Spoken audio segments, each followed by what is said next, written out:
नमस्कार। Second year Hindi साहित्य के पहले प्रश्न पत्र में हम केशव दास के काव्य अंशों का अध्ययन कर रहे हैं। अब तक इसके 3 व्याख्यान के भाग में मैं आपको अध्ययन करवा चुका हूँ। आज केशव दास के काव्यांशों के अंतिम हम भागों के महत्वपूर्ण अंशों का अध्ययन करेंगे, जिसमें पहले मैं भरत के कई संवाद आपके चित्र में, छायाचित्र में जो आपके सामने उपस्थित है, पुस्तक भी आप अपने पास में रखें, जिसमें भरत जब लौटते हैं अयोध्या तो अपनी माता कैकेयी से पूछते हैं कि राजा दशरथ कहाँ गए, तो वह कहते हैं सुरलोक चले गए। क्यों?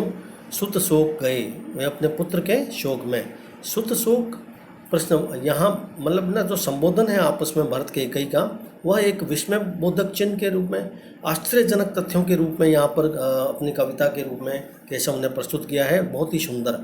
कि राम कहाँ हैं, तो वह कहते हैं वन लक्ष्मण सीता सहित चले गए हैं। वन काज कहाँ गई, वन के लिए चले गए। क्यों चले गए? केवल मोह सुख, केवल मेरे सुख के लिए। तो को कहाँ सुख, इससे तुझे क्या सुख मिलेगा? प्रभु तुमको प्रभुता दिक्कतों को कहाँ अपराध विनाशक रही। भरत जी असंतुष्ट होकर कैकेयी को कहते हैं कि यह तुम्हारे द्वारा अपराध की श्रेणी में आता है, मुझे इसे किसी प्रकार का कोई सुख नहीं मिलेगा।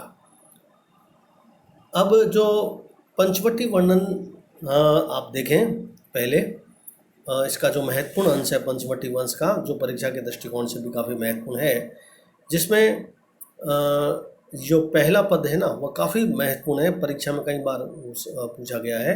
सब जाति पटी दुखी दुपटी कपटी न रहे जहाँ एक घटी निगटी रुचि मिचु घटी घटी जगदीश जतीन की छोटी तटी।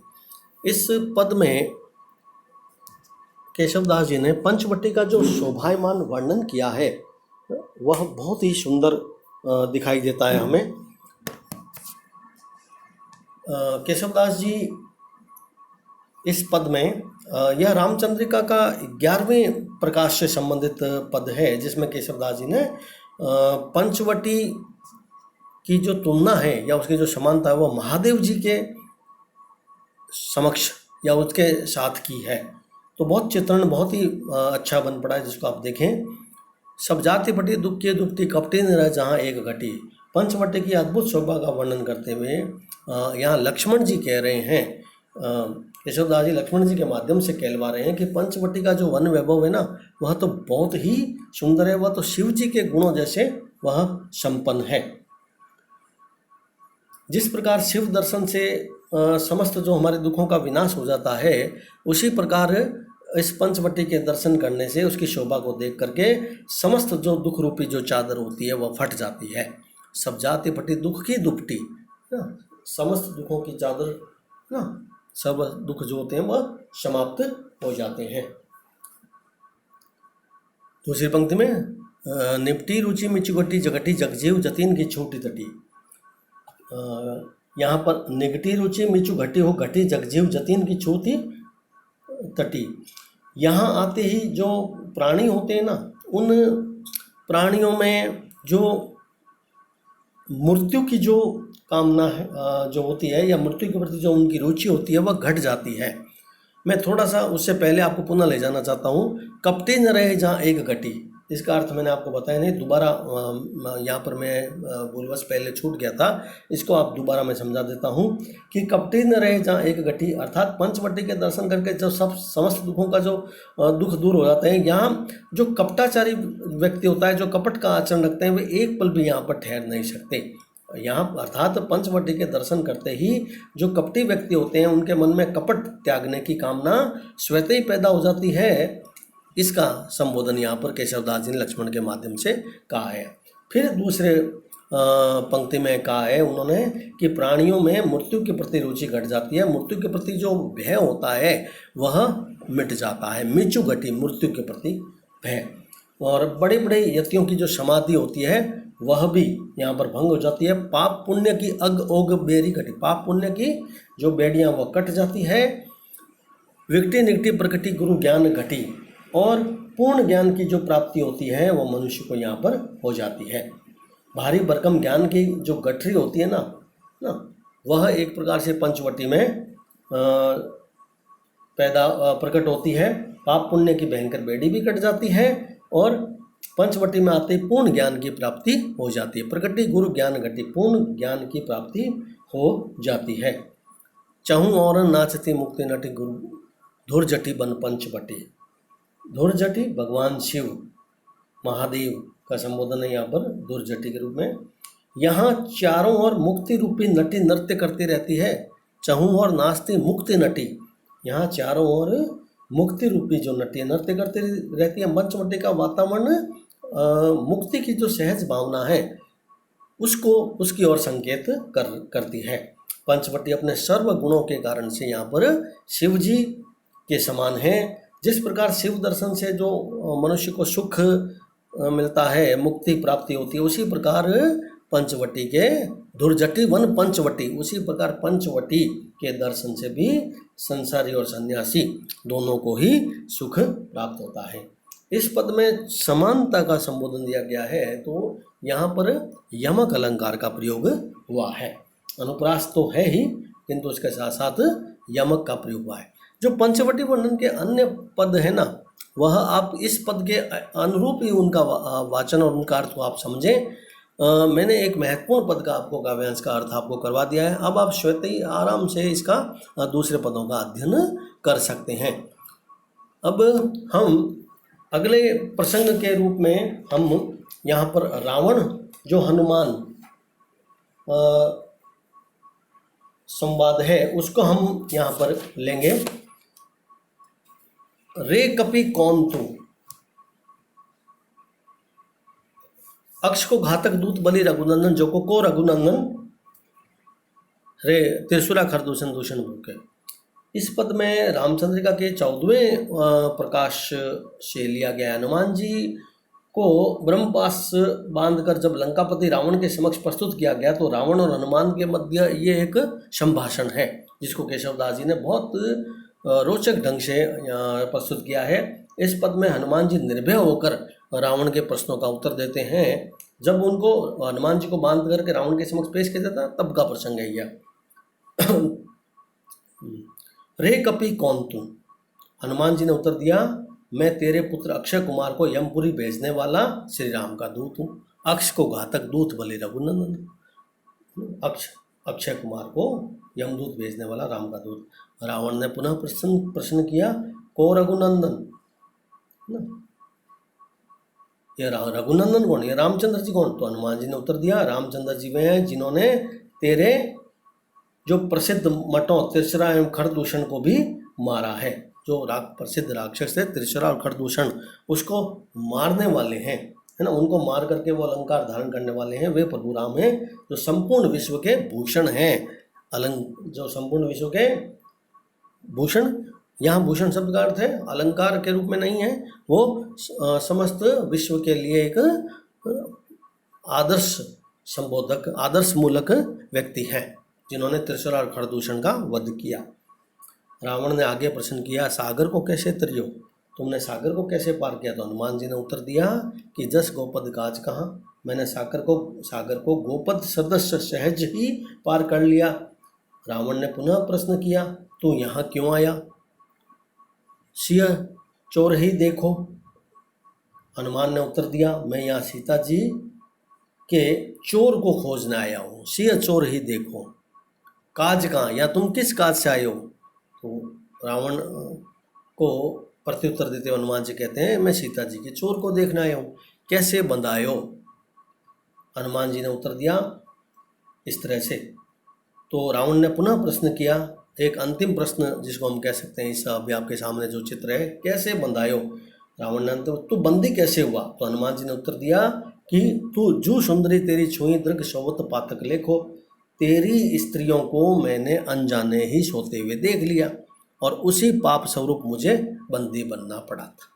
जो सुंदरी तेरी छुई दृग शोवत पातक लेखो, है ना, जो अनजाने ही मैंने सोई हुई जो इन स्त्रियों को देख लिया था सीता की खोज करते समय, इस कारण से उसी पाप के कारण से मुझे बंदी बनना पड़ रहा है।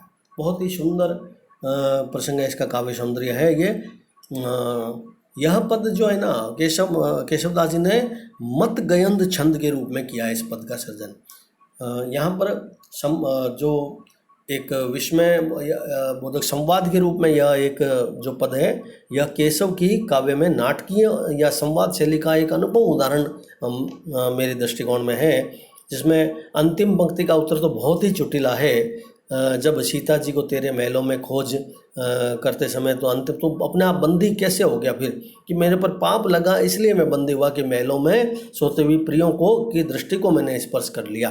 अर्थात वह कुदृष्टि से मतलब एक प्रकार से अपने आप को वो संबोधन करते हुए कहते हैं कि कुदृष्टि से तो नहीं लेकिन देख लिया, इस कारण से मैं बंदी हुआ और इसी पाप की परिणति में मैं पाशबद्ध हुआ हूँ।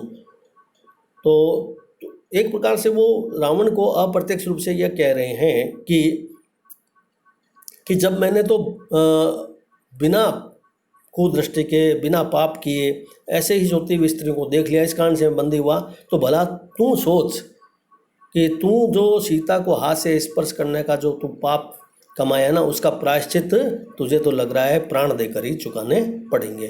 तो मेरे दृष्टिकोण में यहाँ गूढ़ोक्ति अलंकार के सुंदर रचना केशवदास जी के द्वारा की गई है, क्योंकि हनुमान जी के उत्तर में एक गहरा अर्थ छिपा हुआ नजर आता है। अब जो लंका दहन और अंगद रावण संवाद है, उस प्रसंग के अंतर्गत लंका दहन का एक सामान्य जो उच्चारण है वह यहाँ पर आप इसको पढ़ें, फिर उसके पश्चात में अंगद रावण जो संवाद है उसको मैं आपके सामने प्रस्तुत कर रहा हूँ। अंगद रावण संवाद वैसा ही है नाटकीय शैली में जैसा केशवदास जी ने हनुमान रावण का प्रस्तुत किया है। कौन के सूत बाली के वह कौन बाली न जानिए, प्रस्तुत पद में केशवदास जी, यह जो प्रसंग है ना, यह रामचंद्रिका के 16वें भाग से लिया गया है। इस बात को स्पष्ट थोड़ा मैं कर दूं आपको। पहले युद्ध की जो विधिवत घोषणा से पूर्व राम ने अंगद के माध्यम से एक बार रावण को समझाने का प्रयास किया था और अंगद को दूत बनाकर रावण के पास भेजा। आप सभी इस बात से परिचित हैं। और अंगद और रावण के मध्य हुए संवाद का जो एक वाक्पटुता वाक चौतरी से संपन्न जो अंगद रावण संवाद है, जिसमें केशव की संवाद शैली का नाटकीय तत्व हमारे सामने उभर कर आता है, उसका चित्रण यहाँ पर प्रस्तुत है आपके सामने। कौन के सूत, तुम किसके पुत्र हो? रावण कहता है अंगद को, रावण कह रहा है यहाँ पर कौन के सूत, तुम किसके पुत्र हो? अंगद, मैं बाली का पुत्र। रावण, कौन बाली? मैं नहीं जानता। अंगद, वही बाली जो तुमको अपने बगल में दबाकर 7 सागरों में फिराता। 7 नहात बखानिए, कांख चापी बगल में दबाकर, जिसको तुमको बगल में दबाकर 7 सागरों को जिसने मैं फिरा था। रावण है कहाँ वह? वीर। रावण, अब वीर बाली कहाँ है? रावण कह रहा है वीर अंगद देव लोक बताइयो। अंगद कहते हैं वो तो अब स्वर्ग लोक को प्राप्त हो गई हैं। रावण, क्यों गयो? रावण कह रहे हैं उसका स्वर्ग लोक में कैसे गई? अंगद पुनः उत्तर देते हैं रघुनाथ बाण विमान बैठे सिधाइयो। अंगद कहते हैं कि वे तो प्रभु श्री राम के बाण रूपी विमान पर आरूढ़ होकर के स्वर्ग में चले गए थे। बहुत काव्य सौंदर्य की दृष्टिकोण से देखें तो पुनः केशव का यह जो संवाद शैली में दिया गया जो पद है वह बहुत नाटकीयता से परिपूर्ण है, जिसके हम यदि ध्वन्यार्थक अर्थ यह है कि जिस राम के एक ही बाण से महाबली बाली जैसा भी जिस बाली ने तुमको अपनी कांख में दबा करके 7 सागर में फिर गया था, उस प्रभु श्री राम के एक बाण से जब महाबली बाणी जैसे को स्वर्गलोक का प्रस्थान, स्वर्गलोक को प्रस्थान हो गया या स्वर्गलोक उनको मिल गया, तो फिर तो तुम तो उसके सामने मतलब चीज ही क्या हो। तो यहाँ मेरे दृष्टिकोण में केशवदास जी ने यहाँ भी गूढ़ोक्ति अलंकार का प्रयोग किया है, क्योंकि वे रावण को अप्रत्यक्ष रूप से यह कहना चाह रहे हैं गूढ़ अर्थ में कि अंगद के उत्तर में एक गूढ़ अर्थ जो गहरा अर्थ छिपा हुआ है वह यह कि जिस एक बाण से बाली जैसा स्वर्ग सिधार गए तो तुम तो उस प्रभु श्री राम के सामने क्या हो, कुछ भी नहीं हो। अब जितने हमने महत्वपूर्ण पदों काफ़ी हद तक मैंने आपको इसके केशव के अधिकांश काव्यांशों को करवाने का मैंने इसमें अध्ययन करवाने का आपको प्रयास किया ही है। अब कुछ जो महत्वपूर्ण जो पद हैं उसका मैंने बहुत विशेष रूप से वाचन करवाया। जो इसमें रहे हुए हैं वो आप इस मेरे द्वारा जो व्याख्यायित किए गए अंश हैं उसके आधार पर आप अब स्वतः ही आराम इसका दूसरे पदों का भी अध्ययन कर सकते हैं। फिर भी अंतिम जो पद है राम राज्य वर्णन का, मैं उस राम राज्य वर्णन का मैं आपको उस पद का व्याख्या करके उसका अर्थ बता करके मैं केशव काव्य को आज समाप्त कर रहा हूँ। राम राज्य वर्णन में भावे जहाँ वह बिचारी वेदे रमे पर नारी। पहले आप इसका वाचन कर लें, फिर मैं उसका अर्थ स्पष्ट करूँगा आपके सामने। यदि शब्दों की दृष्टिकोण से भी हो सकता है इस पद में आपको थोड़ा सा कठिनाई का सामना करना पड़ रहा है, तो मैं पहले शब्दार्थ भी आपको बता दूंगा। व्यभिचारी संचारी भाव है जो पर नारी के साथ अनुचित संबंध रखने वाला जो होता है। वैद्य शब्द जो आया है वह वैद्य के चिकित्सक के रूप में, पर नारी पराई स्त्री के रूप में यहाँ पर संबोधन है। द्विज यहाँ ब्रह्मचारी सन्यासी, पर पीर दूसरे का कष्ट के रूप में है। और एक शब्द है माननी। माननी एक हिंदी साहित्य में आप सेकेंड ईयर में आपने नायक नायिका के भेद में पढ़ा होगा। माननी एक नायिका भेद है जो मान करने वाली नायिका है। मूले जड़ है अधोगति, नीचे की ओर जाने वाला जो पतित है नीचे। मीचू मृत्यु और बंध्या बाज या निष्फल को हम कह सकते हैं। यहाँ पर काफ़ी जो कठिन शब्द हैं उसका मैंने आपको अर्थ बता दिए हैं। अब मैं इसकी व्याख्या प्रस्तुत कर रहा हूँ। इस पद में केशवदास जी ने राम राज्य की महिमा का वर्णन करते हुए कह रहे हैं कि राम के राज्य में जो व्यभिचारी है, पर स्त्रीगामी कोई भी व्यक्ति नहीं है ऐसा। व्यभिचारी वदेरम पर नारी, केवल विद्वान लोग काव्य चर्चा के अंतर्गत ही इस व्यभिचारी पर स्त्री गमन करने वालों का वर्णन करते हैं। कोई भी व्यक्ति पर नारी के साथ रमण की कामना नहीं करता है। केवल वैद्य और चिकित्सक लोग ही दूसरों की नाड़ी को देखकर रोग की प्रति परीक्षा या निदान करते हैं। वैद्य रमे पर नारी, केवल जो वैद्य होते हैं ना वही दूसरों की नारी अर्थात नाड़ी को पकड़ करके रोग की परीक्षा या निदान करते हैं। द्विजगण, केवल द्विजगण ब्राह्मण या ब्रह्मचारी जो होते हैं वह ही केवल अपने हाथ में दंड लकड़ी को धारण करते हैं। राम राज्य में कोई भी चोरी नहीं करता है, केवल दूसरों की पीड़ा को ही यहाँ पर चुराया जाता है। पर पीर की चोरी कोई होती नहीं है, होती है तो वो किस चीज़ की, पराई पीड़ा की चोरी, पराई पीड़ा को दूर करने की, दूसरों की पीड़ा को ही चुराया जाता है। कोई किसी का मान भंग नहीं करता, माननीय के मानियत मान भंग, कोई किसी को बेइज्जत नहीं करता। केवल प्रेमी जन ही अपनी माननीय नायिकाओं का मान भंग करते हैं। माननीय ही के मन, केवल प्रेमी जो होते हैं ना वह अपनी माननीय नायिकाओं को यानी अर्थात जिस अपनी प्रेयसिया जो होती है उन्हीं का वह मान भंग करते हैं। यानी प्रेम के आचरण में मान भंग करना कोई दुष्कृत्य नहीं माना जाता है। तो यहाँ मान भंग केवल माननीय प्रेमिकाओं का ही किया जाता है। शरीर की कीर्ति सागर की सीमा को लांघ कर उसके पार जाती है। सिंधु ही उलगी जाती कीर्ति शरीर की, जो शरीर की कीर्ति है सागर की सीमा को लांघ कर पार फैल जाती है। राम राज्य में किसी भी व्यक्ति की अध्योगति नहीं होती है। मूल्य तो अध्योगति नहीं पावते हैं केशवदास जी कहते हैं राम राज्य में किसी भी व्यक्ति की अध्योगति नहीं होती है, केवल जड़ें ही नीचे की ओर जाती है। यदि कोई चीज़ नीचे जाती भी है तो वो क्या है, मनुष्य की अधोगति के रूप नहीं बल्कि पेड़ों की जड़ें। मूर्ति से तो राम राज्य के लोगों का स्वाभाविक रूप से विरक्ति है। मृत्यु ईशो वियोग इच्छा गंग नीर की, मृत्यु से तो राम राज्य के लोगों की स्वाभाविक विरक्ति है, वह मृत्यु से दूर दूर तक रहते हैं। लोगों के मन में सदैव गंगा जल पान करने की इच्छा बनी रहती है। इच्छा गंग नीर की, मन में सदैव गंगा जल का पान करने की इच्छा बनी रहती है। कोई भी नारी संतानहीन और विधवा नहीं होती है। बंध्या वासनानी जनु विधवा सुवाटिका ही, कोई भी नारी संतानहीन बंध्या संतानहीन और वासनानी विधवा नहीं होती। केवल धवा नाम का जो वृक्ष होता है वह अवश्य ही वाटिका में मिल जाता है ना। राम राज्य की यह एक अनुपम रीति है। सुवाटिका में ही केवल जो वृक्ष होता है वही केवल वाटिका से उसका विचरण या उसका मिलन होता है। राम राज्य की यह अनुपम रीति है, ऐसी रीति राजनीति राजे रघुवीर की। राम राज्य की यह बहुत अनुपम रीति है। यहाँ वासनाएं तो है ही नहीं, या दूसरे शब्दों में कहें कि वासना ही यहाँ पर बंध्या के रूप में रहती है। बंध्या वासनानी, देखिए दो अर्थ हैं यहाँ पर। मैं थोड़ा सा स्पष्ट कर दूँ कि इस पद में अलग अलग जो अर्थ देते हैं। एक तो बंध्या वासनानी का अर्थ मैंने पहले स्पष्ट कर दिया था आपको कि कोई भी नारी संतानहीन और विधवा नहीं होती है। दूसरी तरफ यहाँ पर यदि हम दूसरे अर्थ में देखें तो बंध्या वासनानी, जो वासनाएं हैं वही बंध्या रहती है। तो प्रस्तुत पद में यमक अलंकार है और घनाक्षरी छंद में इसका संबोधन हुआ है केशवदास जी के द्वारा, और परिसंख्या अलंकार का भी प्रयोग मुझे दिखाई देता है। तो इस तरह से केशव के संपूर्ण जो काव्यांश है उसका अध्ययन हमने कर लिया है।